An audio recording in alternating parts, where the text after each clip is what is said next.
asked to come and do a testimony, but let me tell y'all something. If I do a testimony, I'll be up here for days. We'll be here next week Saturday, and guess what? Y'all will still be listening.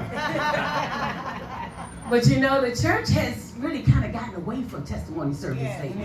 When I was growing up in the church, I remember saint after saint get up and tell testimonies.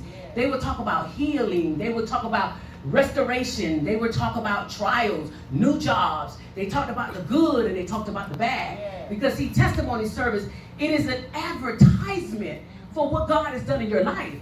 Any operation idea. I think the church is one unit, okay? I'm talking to us, because this I'm talking to myself too. Where we are not promoting what we're doing. Amen. And how do we promote it? We promote it in the lives of the people that come in and worship, and the people who are saved and who are redeemed. Yeah. Those are the ones that's going to testify. You know what? I was watching the news today. My husband and I. Thank God for my husband, Minister Rob Brown, joining me tonight. We were sitting this evening. We was watching, I think it was CNN, one of those news stations, and we saw this kid come in with this big old rifle in the school, and the coach was able to take the rifle from him and hug him. You know, a lot of times when they take you down, when you got a rifle or they think you're a threat, oh, they slam you up on the wall and throw you on the ground, step on you in a harsh way. But what he did was so loving. He grabbed that young man just fell in his arms, and you can see him beginning to weep. Our children are lost. A lot of people in this world are lost. They don't have no hope. But if we're not talking about what God can do and what he's done in our lives, then they don't have no hope. If I'm walking into establishment, I don't care whether you call it temple, church, I don't care what you call it, under the tree, a tent, I don't care. But there's nobody in there that looks like me. There's nobody in there that represents me. Everybody is perfect in the church. Nobody ain't never lied. Nobody never stole. So I feel out of place. I don't even want to tell my testimony. Because they're going to take it. Oh, I know. They don't did it to me. But you know what? It's all right, because as long as God knows. They're going to take it and they're going to change the narrative. They're going to take it and make it look like, oh, this and that. But we got to be vulnerable when it comes to the word of God. We got to show people this salvation is here. We got to show people that God is in the saving business. Yes, Lord. It's up to us to do it. If we're not doing it, then who? For many, many years, I have been the keynote speaker at Cope School for Girls. That's a school for pregnant girls. Every year, those kids will come back, the staff and the children, can we get Miss Brown back here again? I will go all during the year because I can relate to those girls. I've had people that ask me, why do you tell people that you was a teen mom? Because I was. And my teen mom is doing real good. She working with the county, and I ain't gonna tell y'all what all she can make it, but she doing good. Okay? So guess what? Those young girls that are 16 and 17 having babies. Oh, I seen some 15 on the second one. I ain't gonna talk about what I seen over there in the school again. I just thank God that he allowed me to make a difference. Okay, I went in there as a testament. I went in there as an infomercial.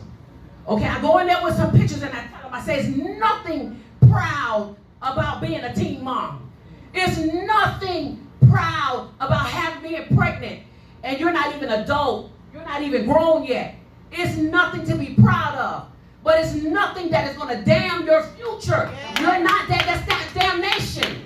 That's not. You can get over this. And I can say right now to this day, I done got emails from girls I spoke to 4 or 5 years later. Miss Brown, I thank you so much for graduating this year. Thank you for your word. Because see, sometimes we don't speak life into people. Sometimes we don't tell people it's not the end.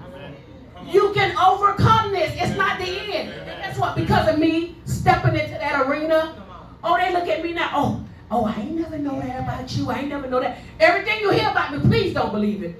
Please don't believe it. Let me tell you something. Please don't believe it. Because if there's something I think I need to tell you, I'm going to tell you. There's nothing that I can't talk about. What I can tell you is, I am a Christian. I'm a saint. I'm a woman of God. And I'm out here on a journey trying to encourage people and to let them know that God is the answer. I'm trying to elevate the kingdom of God to save and win souls for Christ. That's what I'm trying to do. So we got to remember, if we want to make a difference, we got to be the difference first. You can't make a difference until you be the difference. You want to hear a powerful testimony? You want to see a ministry out of this world? You want to see a work of God? You get somebody that done been through it. You know, they took Alcoholics Anonymous. And it's the person that had an alcoholism that suffered with it. He was the one that started the group AA, very successful. You know why?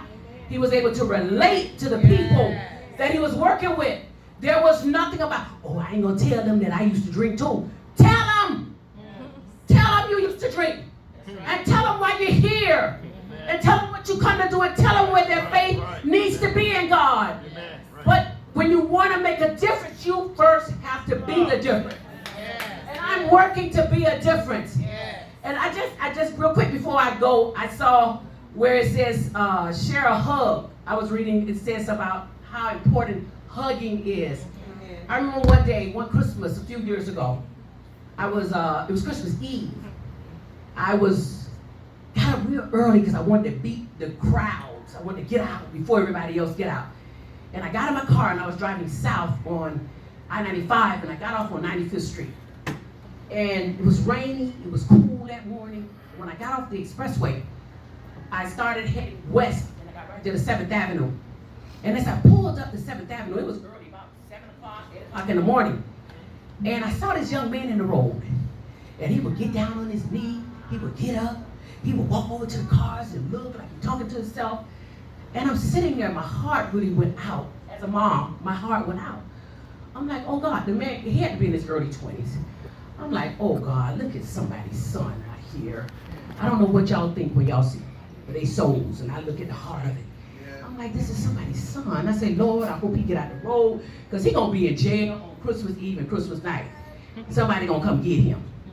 But as he was walking around and he'd reach his hand out and go to the cars and all that, and then the people would just look straight ahead and ignore him.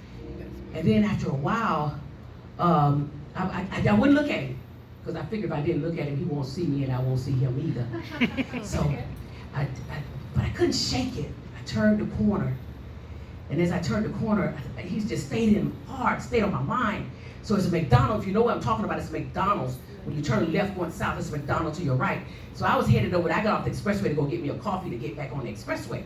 So I pulled up in the drive-thru and this young man was still on my mind. I'm like, you know what? Let me get a few dollars for him. I didn't want to buy no breakfast. I'm keeping it real. I want to give him what he needed to get out that road. If he needs some money to go do something to get him out the road, go on, get head on. Just get out the road for me, baby. So I said, let me get him a few dollars. I bought me a coffee, got a $5, so I said, I'm giving this $5 bill. I went back running. I said, oh God, I hope he's still there. He ain't got hurt. So when I pulled up at the light, he was still there. But this time I sat there and I wanted him to come over to the car because I had something for him. And he came over to the car and I cracked the window about that much. Hold up that $5 bill and I held it up to the window. And to my surprise, he didn't take the $5 bill. He put his hands, his fingers right at the top of the glass. And he says, Mom, can I get a hug, Mama? Now I'm sitting in my car with that. This was a test for me. God did me in this thing. I'm like, I got mad at him for asking me for a hug. I said, man, take the $5 and go ahead on. He said, you can't give me a hug, Mama? Mama, I need a hug. I looked over at him. My eyes, something about the eyes. I heard it down in the soul. My eyes connected with his eyes. He says, you can't give me a hug? $5 in the window. I think this man won't go get something.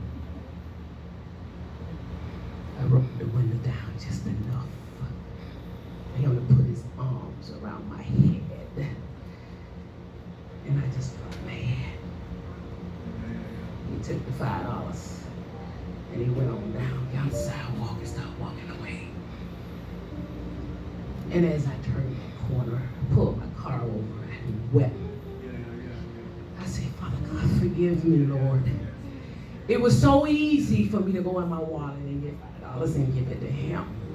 But something like a simple hug, it was taking everything out of me to give it to him.